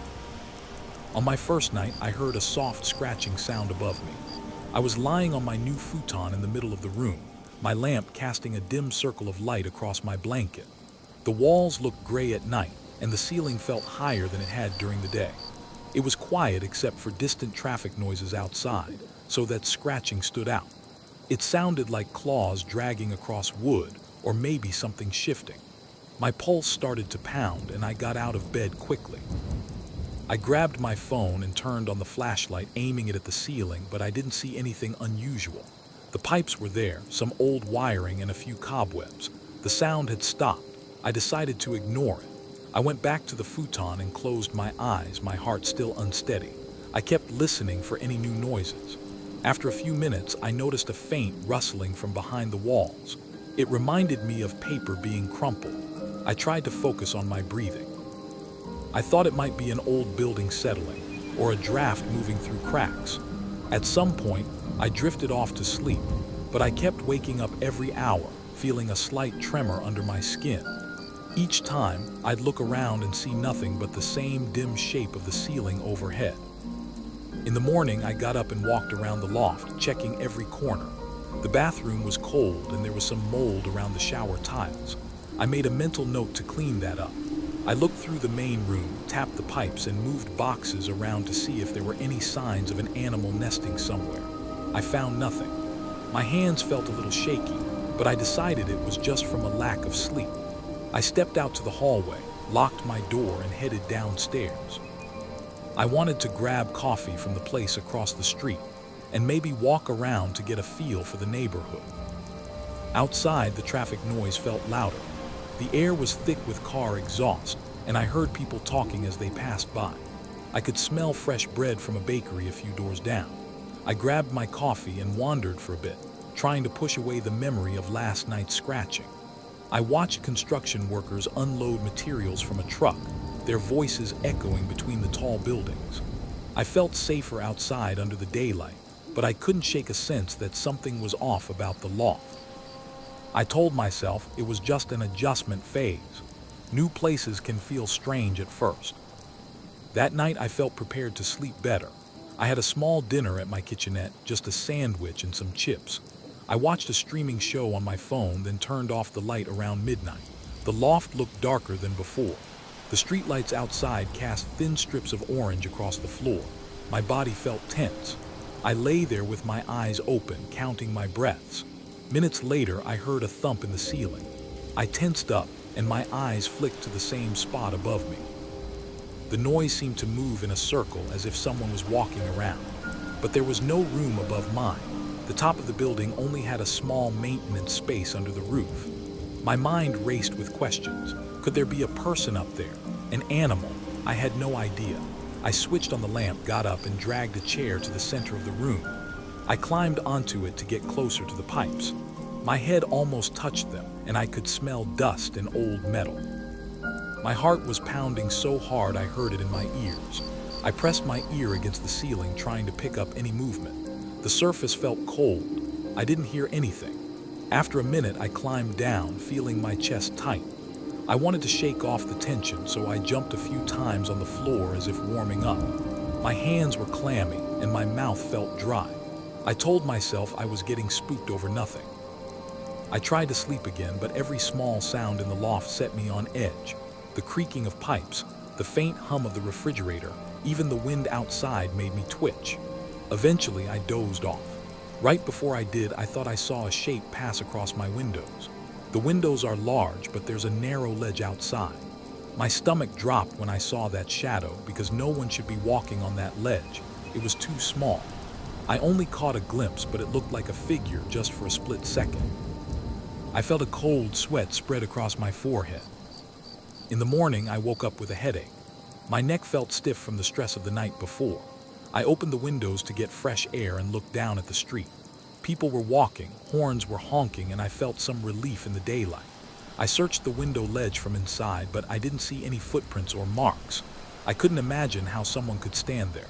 The space was barely wide enough for a shoe. Still, I knew what I saw, or at least what I thought I saw. During the day, the loft felt normal. I spent hours unpacking boxes and trying to set up my living space. I folded clothes, stacked dishes, and organized my small desk in the corner. I noticed how quiet it got once traffic slowed. Sometimes I heard faint echoes from the neighbors, but I never saw anyone in the hallway. My phone rang a few times with calls from old friends. I answered one or two, but I didn't say much. My voice sounded hollow, and I didn't feel like explaining why I was on edge. That afternoon, I turned on some music to keep me company.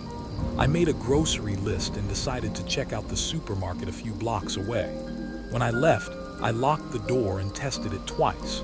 I stood there holding the doorknob, pushing and pulling to make sure it was secure. My stomach churned with anxiety, and I didn't know why. I only had to buy some basic items like eggs, milk, and bread, but I kept imagining that I'd come back to find the door open or find something inside had changed. I couldn't shake the worry, so I hurried to the store and came back as fast as I could. When I returned, the loft looked the same. Nothing was out of place. I felt a rush of relief. I prepared a quick meal, ate it at the small table near the windows, and watched the light fade outside. The city started to glow with streetlights and neon signs. I heard a siren in the distance, some loud voices, and laughter somewhere down the block. Night came again, and my anxiety returned. I wondered if I should stay awake and keep watch. My body felt tired, but my mind was tense. Around 10 p.m., I heard a tap on one of the windows. It sounded like a single knock.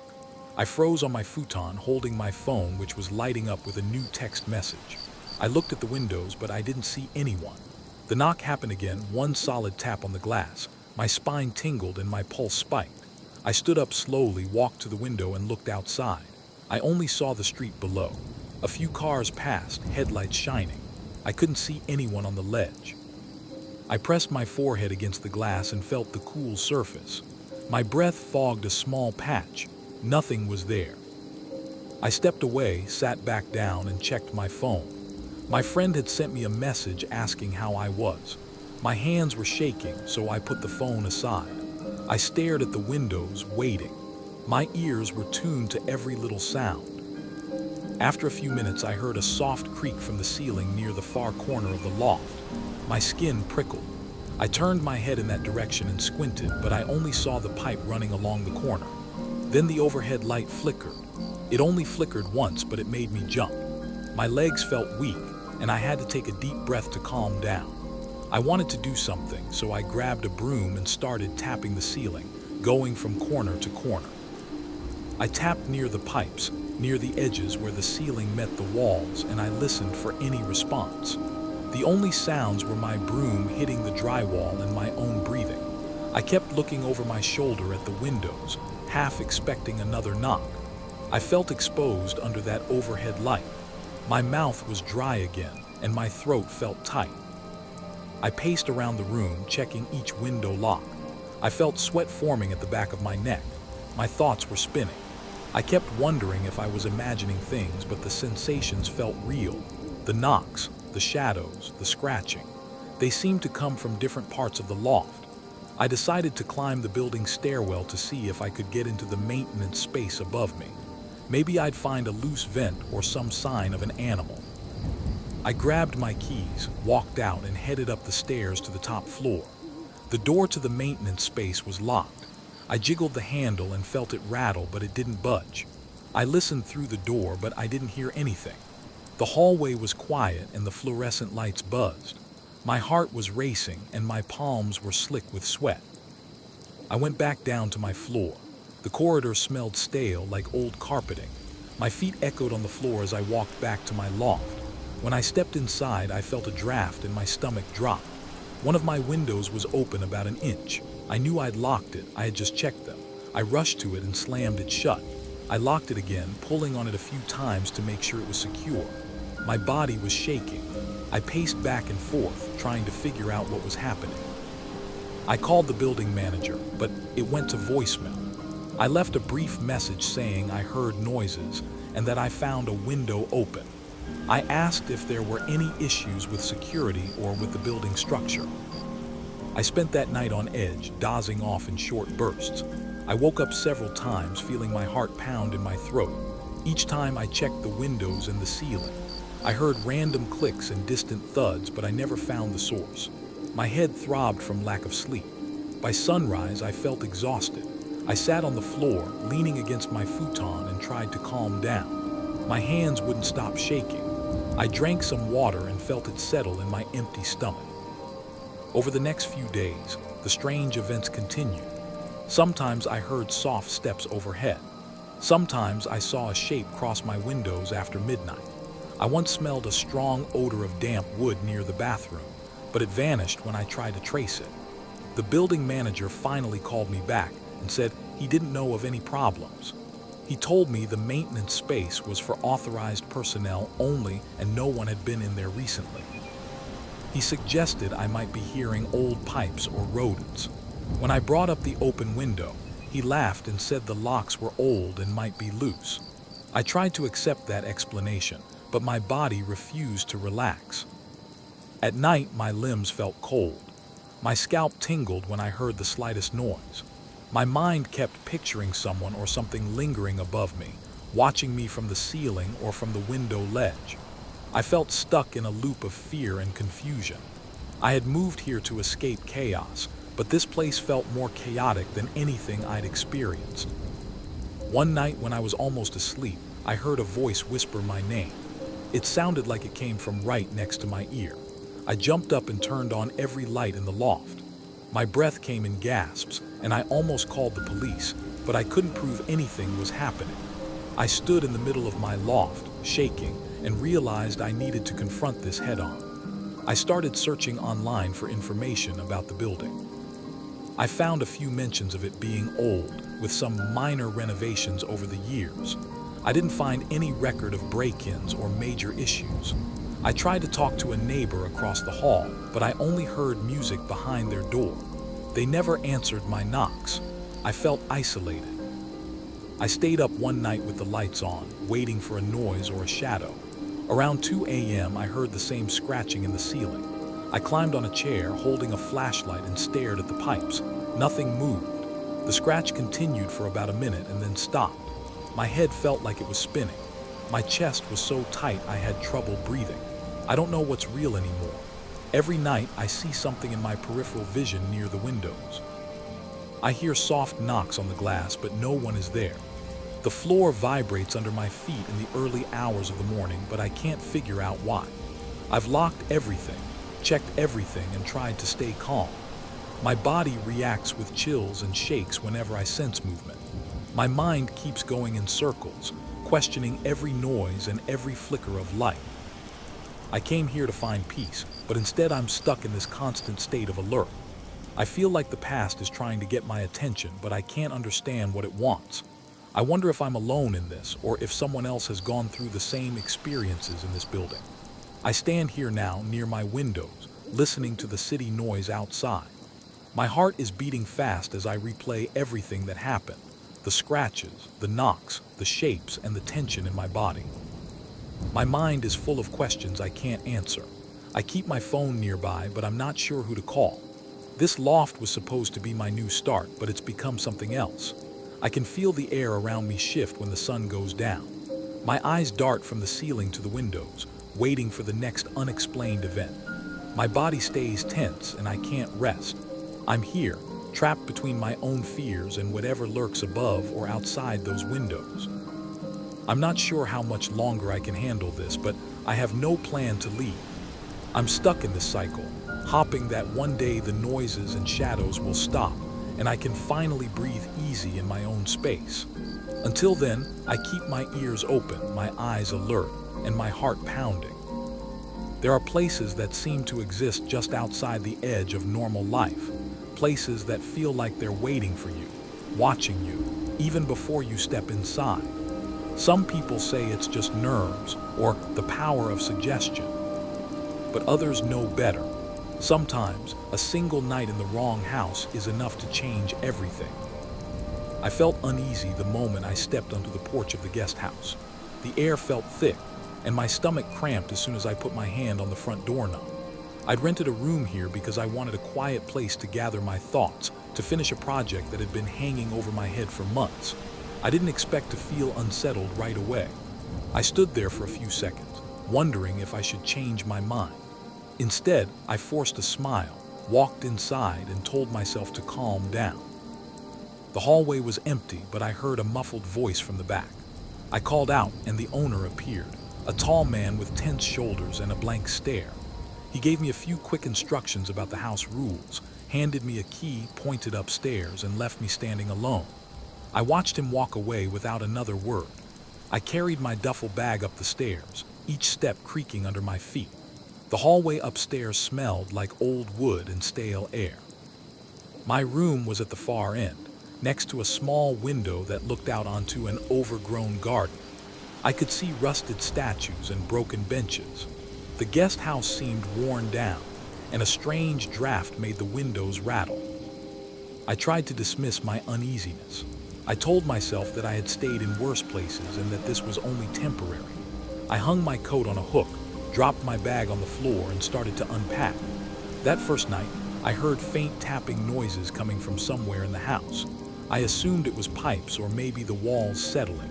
I also heard something that sounded like metal scraping against the floor. At first, I thought it was just a loose window frame. Then I heard it again, closer to the hallway outside my door. My pulse sped up. I got out of bed and pressed my ear against the door. I could hear a slow dragging sound like chains being pulled along the floorboards. I didn't hear anyone talking or walking, just that eerie scraping. I waited, holding my breath. The sound moved away and faded. I stood there, my forehead damp with sweat, telling myself there had to be a logical reason for it. I crawled back into bed, but my muscles were tense. Every small creak made my heart beat harder. In the morning, I tried to act normal. I ate a quick breakfast at a small table in the downstairs lounge. The owner wasn't around and I didn't see any other guests. The house felt vacant. The walls were yellowed and the furniture looked like it hadn't been cleaned in a while. There was a strong smell of dust in the corners. I kept checking the time on my phone, eager to get some fresh air. I decided to step outside for a walk. The front yard was quiet except for a few crows sitting on a dead tree branch near the driveway. I wandered around the side of the house, where I found a locked door leading to what looked like a cellar. It had an old, rusted padlock. I tugged on it without thinking. It didn't budge. I heard a faint scraping from inside, but I convinced myself it was my imagination. I let go of the door and circled back to the front. Later that afternoon, I came back to my room to do some writing. I couldn't concentrate. My back kept tingling like someone was watching me. I scanned the hallway outside. It was empty. I tried to sit at the small desk near the window. I wrote a few sentences, then gave up. My mind wandered. I was thinking about the tapping and dragging sounds from the night before. I kept glancing at the corner of the room, expecting something to move. When nothing happened, I told myself I was being ridiculous. I put my notebook away, got up, and walked around the guest house to see if I could clear my head. I passed by a door near the stairs that was slightly open. Inside was a storage closet filled with old blankets and broken picture frames. I stepped in to look around. The air smelled musty and dust motes floated around my eyes. I noticed a few thick cobwebs near the back. On a small table there was an old journal with yellow pages. I flipped through it. The handwriting was hard to read. I saw references to strange noises, weird writings, and comments about the cellar door. The entries looked scattered. One note mentioned laughter at odd hours, but it didn't say whose laughter. I felt a knot form in my throat. My gut told me I was peering into something I shouldn't. I put the journal down and left the closet. My chest felt tight, and I felt a chill on the back of my neck. That evening, I tried to relax by reading a book in the lounge. The lights flickered a bit and the walls popped as the temperature shifted. I kept hearing little scuttling noises in the ceiling, which could have been mice. Still, every time I heard something, my shoulders tensed and my eyes darted toward the doorway, expecting to see someone or something. At one point, I heard a faint giggle echo from the hallway. It had a distorted quality. I froze, staring at the open doorway. My hands felt sweaty against the book cover. I set the book down and listened. Nothing else happened. I forced my body to move and took slow steps toward the hallway. It was empty and dimly lit by a single overhead bulb. I looked left and right. No one was there. I felt foolish but also uneasy. I hurried back to my room and locked the door. As soon as I locked the door, I heard a soft knock. It was just 3 gentle taps. I said, "Who is it?" There was no answer. My heart pounded. I wiped my hands on my pants, struggling to stay calm. I pressed my ear to the door, absolute silence. I waited maybe 30 seconds and then opened the door a crack. The hallway was empty. No footsteps, no one running away, just an odd hush. I closed the door and felt a dull ache in my stomach. I felt trapped. I wanted to believe it was just the old house settling or maybe the wind, but that knock was clear, and I had felt the vibration through the door. I barely slept that night. I heard clicking sounds like someone was messing with the lock on my door. Once I sat up in bed because I thought I heard heavy breathing by the window. I turned on the lamp and looked around. The curtains were still and the window was closed. I checked the closet, nothing. I looked under the bed, empty. Yet I couldn't shake the sensation that someone had been right next to me. My chest felt tight and I had a hard time taking full breaths. Around 3:00 in the morning, I got up to use the bathroom. The hallway light was out. When I stepped out, I almost slipped on a wet spot. I bent down to touch the floor. The moisture looked dark under the faint glow from my phone screen. It wasn't blood or anything like that, but it had an odd odor, kind of metallic. I hurried to the bathroom, took care of business, and rushed back to my room. I tried not to think about it. I locked the door again and sat on my bed in the dark. The next day, I thought about leaving. I packed my things and carried them downstairs. I didn't see the owner and I didn't know where to leave my key. I paced around the ground floor, calling out his name. No response. The place felt abandoned. I reached the front door, ready to go. Then I remembered I had paid for 2 weeks and my budget was tight. I hadn't saved enough for a hotel. I told myself to stop panicking. I needed this place to finish my work, so I trudged back upstairs and unpacked again. I tried to stay rational, but my nerves were frayed. That evening, I was in the small kitchen heating up some leftover pasta. The lights flickered again, more intensely this time. The fridge hummed loudly. I heard a crashing sound from upstairs. It was so loud that I jumped and my fork clattered onto the floor. My neck felt hot. I ran upstairs, expecting to see something knocked over. The hallway was dark. I flipped the switch on the wall, but the light didn't come on. My phone flashlight picked up splinters on the floor near my door. They looked fresh. I noticed a faint set of marks on the door frame, like claw marks. Each groove was about 1 inch long. I moved my phone closer. The wood was chipped. I touched it and little pieces fell off. My mouth felt dry. I licked my lips and tried to slow my breathing. I wondered who or what had done that. Then I heard a soft voice behind me whispering my name. I felt my scalp prickle.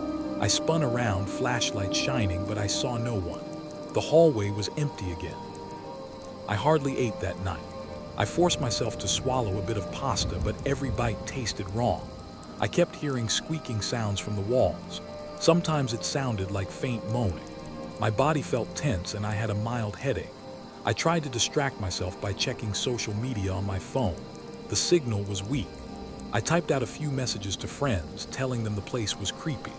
My phone battery was almost dead, so I plugged it in, but the outlet near my bed wouldn't work. I had to use an outlet in the hallway. That meant leaving my phone out there. I felt uneasy about it, but I didn't have a choice if I wanted to charge it. Around midnight, I walked into the hallway to grab my phone. I was exhausted and my legs felt shaky. As I reached for my phone, I heard a raspy laugh from somewhere behind me. I turned around, shining the phone's flashlight. The laughter echoed for a second and cut off abruptly. I felt my heart pounding, my throat tightened, and I couldn't think straight. I backed up slowly toward my door, phone in hand. I felt like I was being watched from the other end of the hall, but I didn't see anyone. I slipped back into my room, locked the door, and pushed a small dresser against it. I sat on my bed, phone in my hands. I couldn't focus on anything. My entire body was trembling. I tried to listen for more noises, but everything was quiet now. I must have dozed off because I woke up with my phone buzzing against my chest. It was 3:00 in the morning again. My room felt colder than before and my breath came out in shallow bursts. My left arm had pins and needles from sleeping in an awkward position. I turned on the phone's flashlight. That's when I noticed a wet handprint on the window. It had 5 distinct fingers placed right at the center.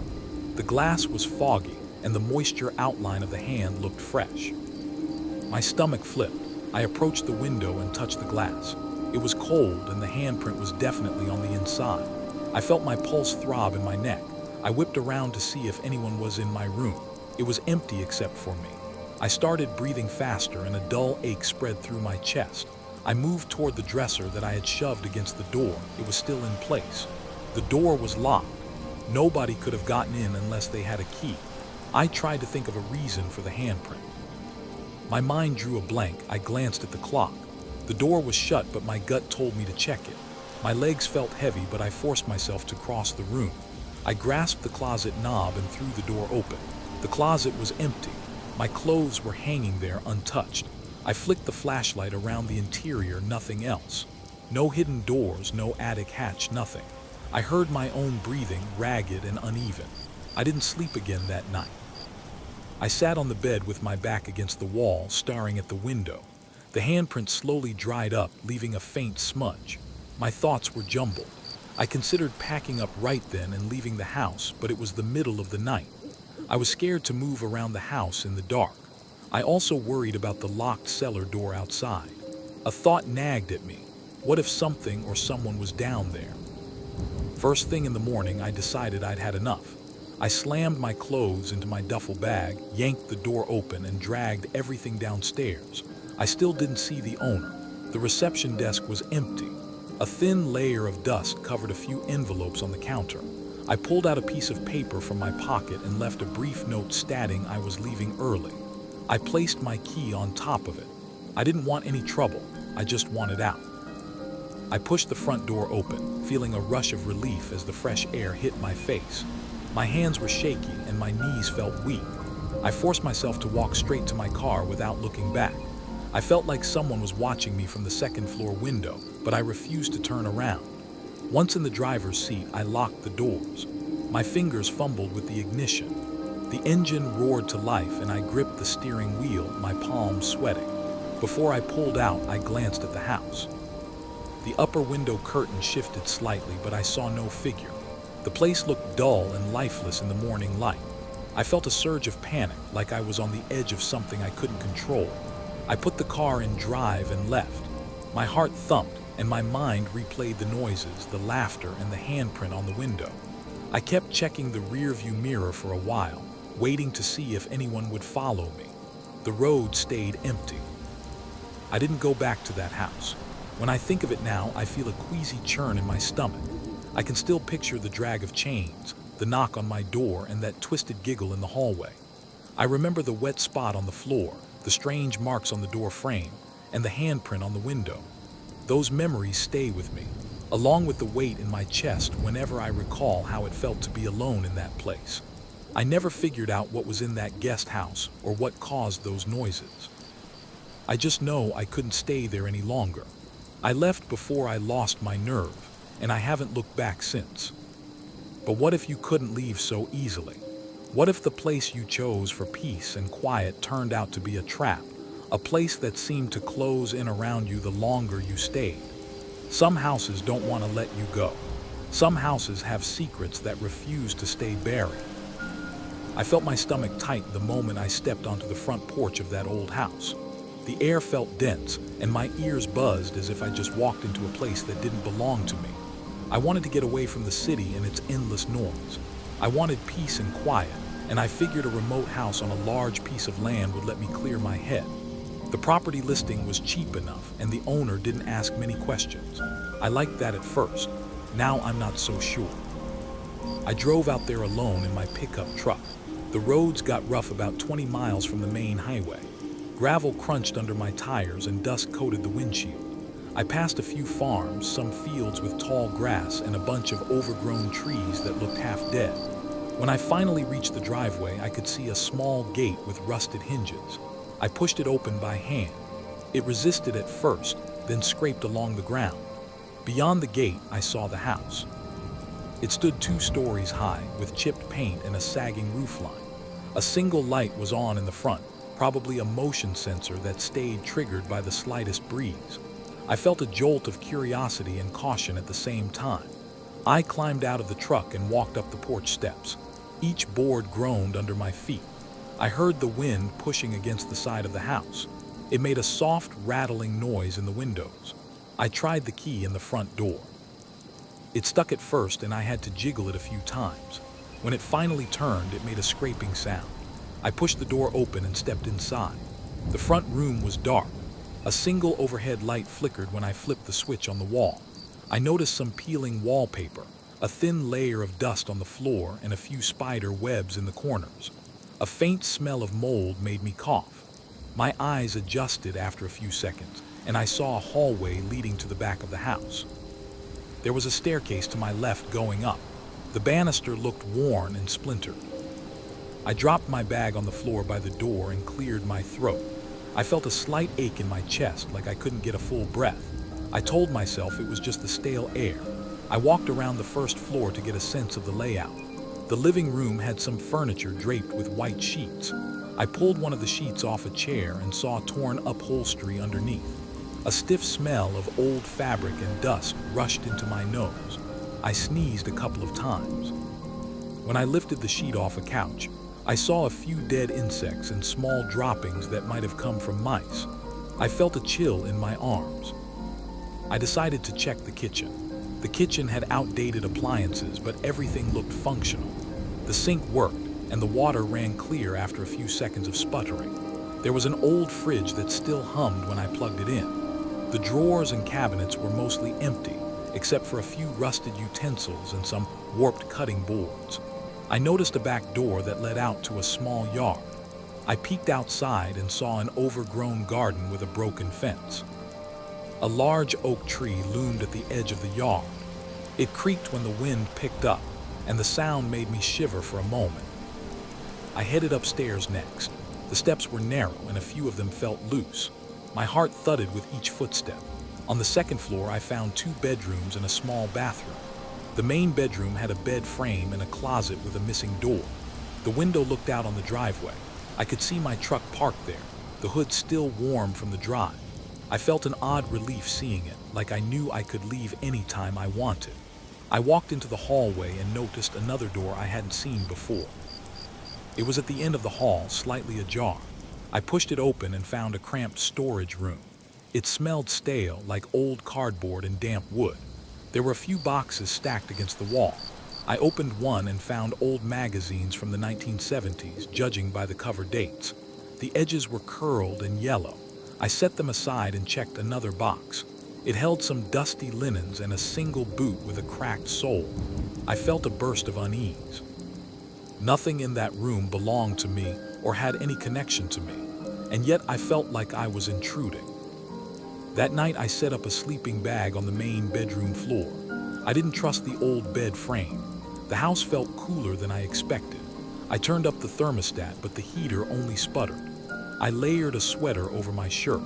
By then, the sun had set, and the house was dark except for the small bedside lamp I'd brought along. The silence felt thick, but now and then I heard a soft creak in the hallway. It sounded like weight on the floorboards, but it always stopped as soon as I listened closely. I tried to brush it off as the house settling. I closed my eyes and tried to sleep, but every time I started to drift, I heard another noise, a faint rustle, a distant thump. My heart pounded every time. Around midnight, I sat up and turned on the lamp. My hands felt clammy. I got up, walked to the hallway, and flipped the light switch. The bulb overhead flickered once, then stayed on.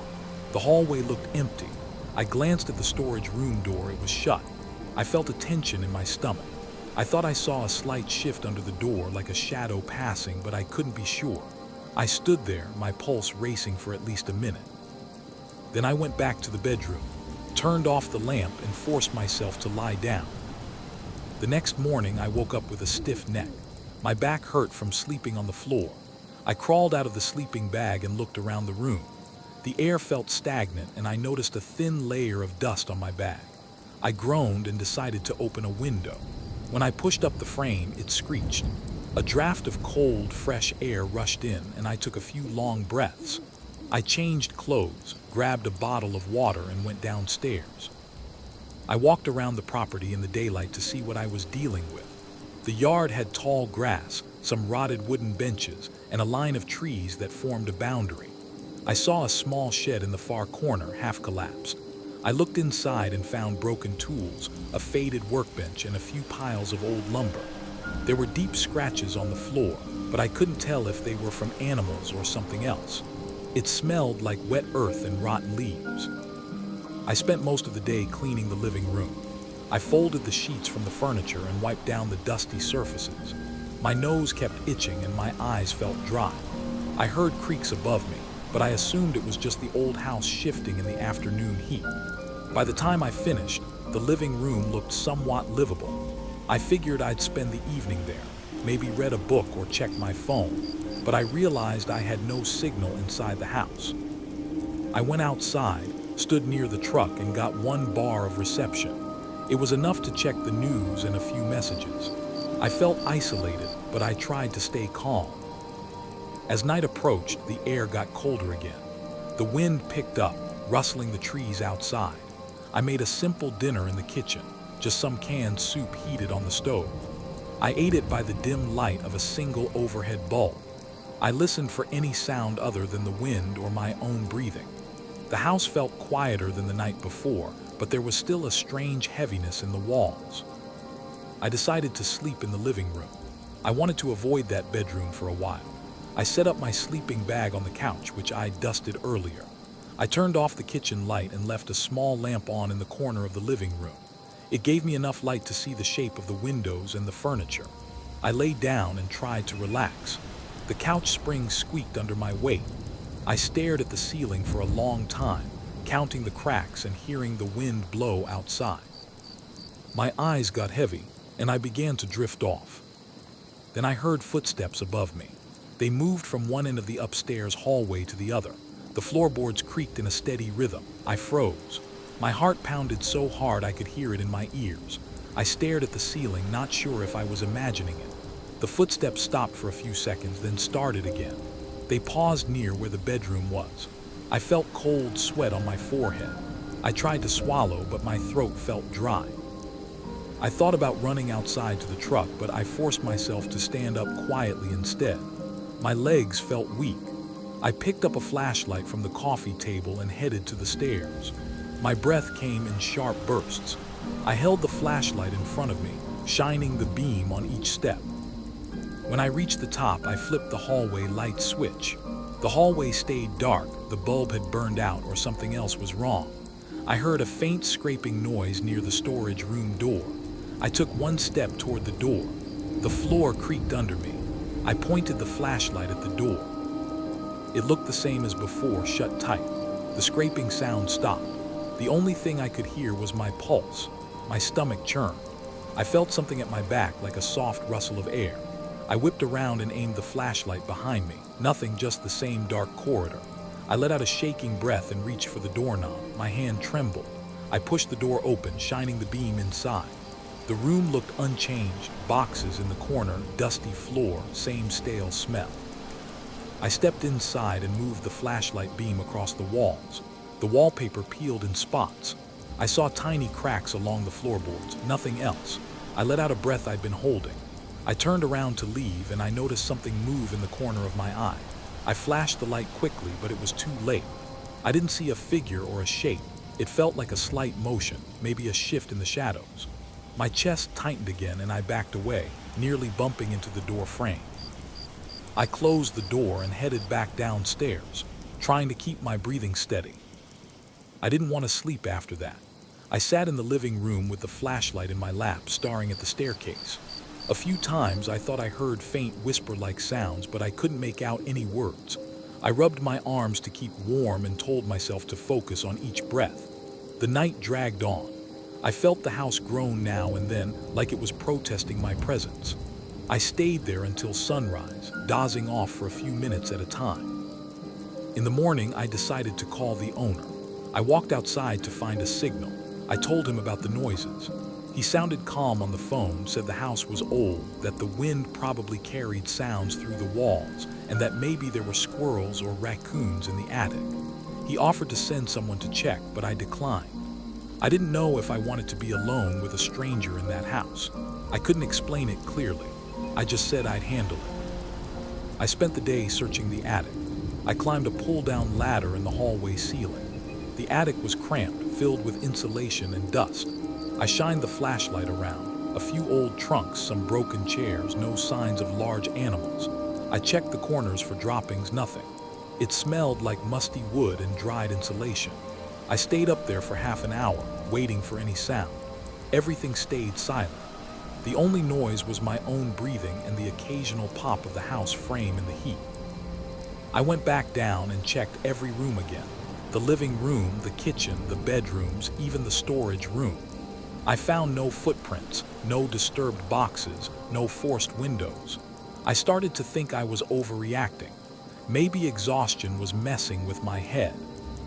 That night I tried to settle in again, but I kept all the downstairs lights on.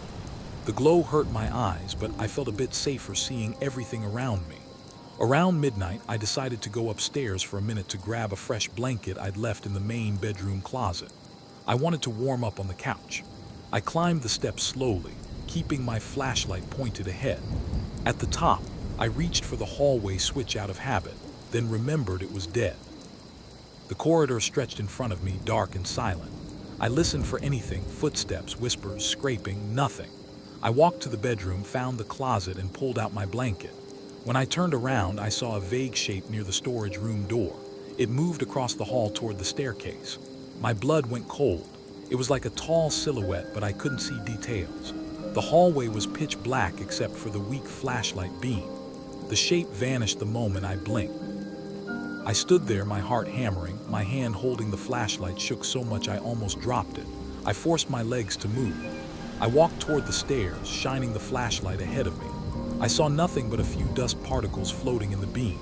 My chest felt tight and I began to sweat despite the cool air. I hurried downstairs and set the blanket on the couch.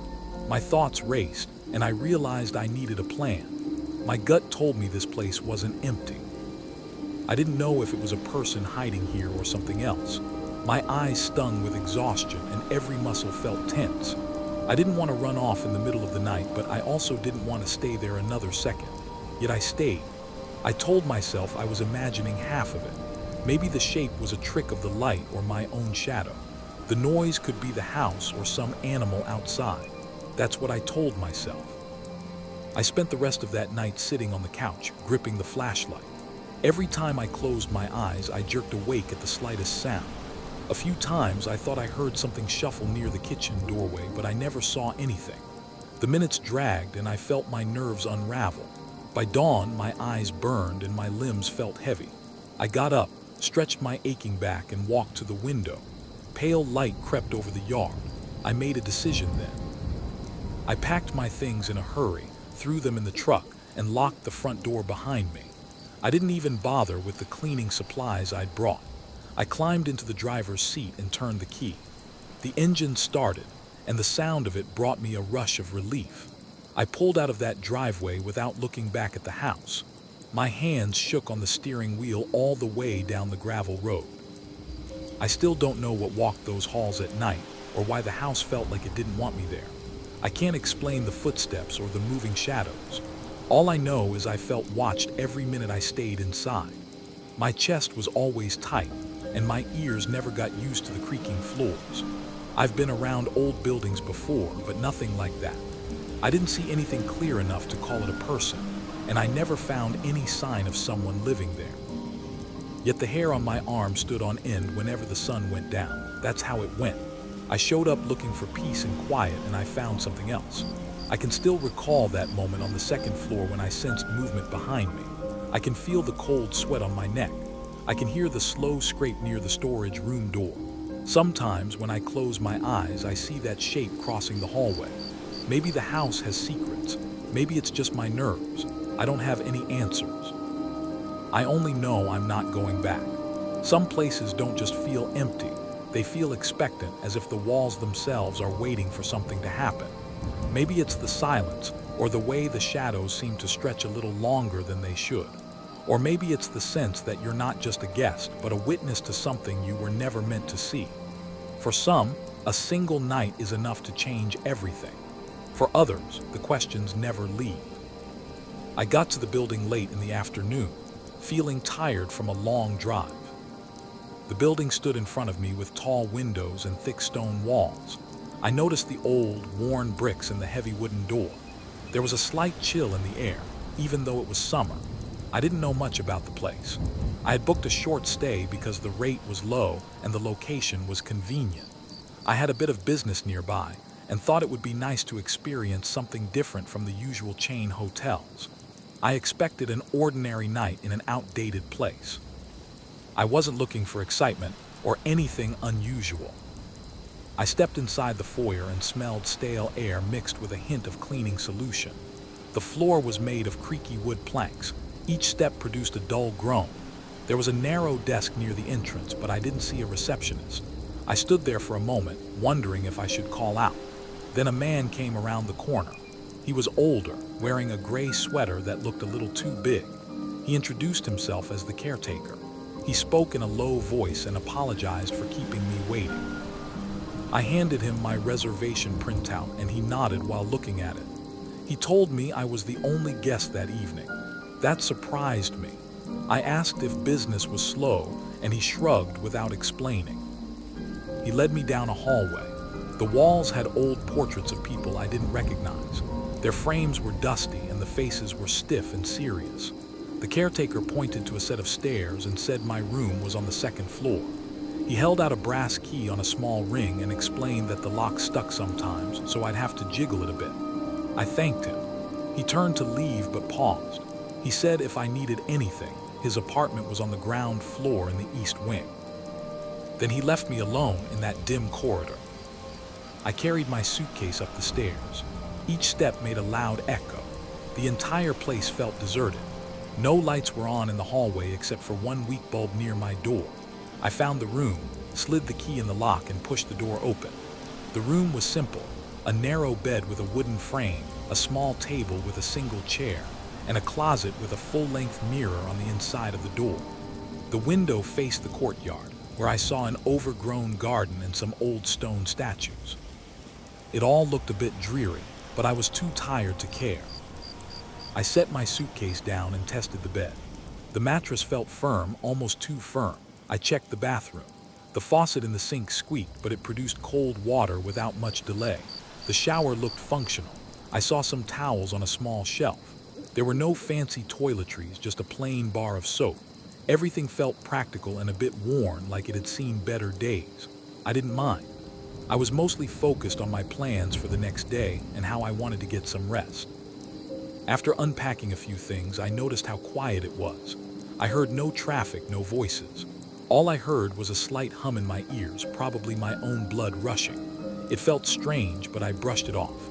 I spent some time reading emails on my phone and organizing my schedule. Time passed quickly. Soon the hallway light outside my room flickered, then went out.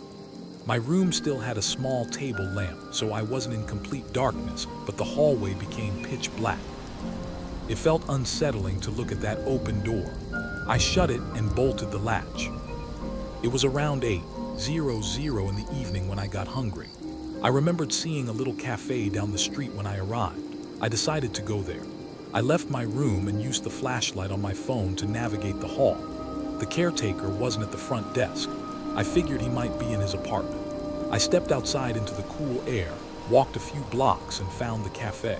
I ate a quick sandwich and drank some coffee. The place was quiet, with just a few locals chatting about weather and local news.